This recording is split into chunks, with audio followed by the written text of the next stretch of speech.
ఇట్లాంటి అబద్ధాలతో ఎక్కువ కాలం బతకలేరు. క్యాబినెట్ అప్రూవల్ ఉందని చెప్పిండ్రు. 96 క్యాబినెట్లు అయినాయి.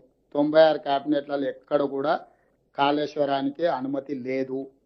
నేను స్పష్టంగా చెప్తాను. ఇవాళ వారు కూడా ముఖ్యమంత్రి ఉన్నారు,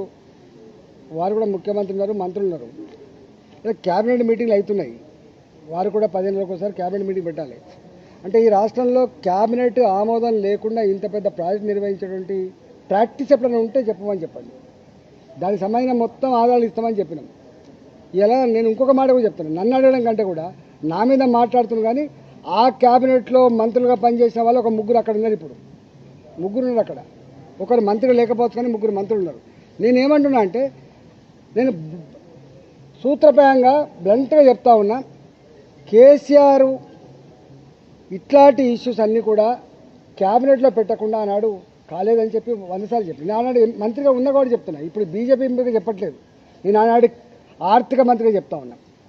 ఇంకా అన్ని డిపార్ట్మెంట్లకు కూడా ఆయన ఇచ్చిన ఇన్స్ట్రక్షన్స్ ఏంటంటే, మీరెవ్వరు కూడా ఏదైనా నిర్ణయాలు తీసుకున్నప్పుడు మీ శాఖలలో మీరే నిర్ణయం తీసుకోకండి, కష్టమవుతుంది.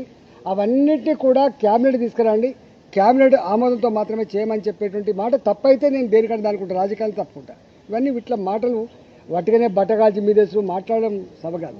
ఒక్కొక్కసారి ఎగ్జిక్యూటివ్ ఆర్డర్ ద్వారా కూడా వస్తుండొచ్చు. కొన్ని నిర్ణయాలు క్యాబినెట్ కొంచెం లేట్ అవుతుంది అంటే ఇవ్వాలనే జీవో ఇవ్వాలంటే ఇస్తారు కావచ్చు. కానీ రెక్టిఫికేషన్ కోసం మాత్రం మళ్ళీ ఆమోదం కోసం క్యాబినెట్కి పోతుంది. క్యాబినెట్ ఆమోదం పొందకుండా ఇట్లా జరగవు, గుర్తుపెట్టుకోండి. నేను ఈ మొత్తం కాళేశ్వరం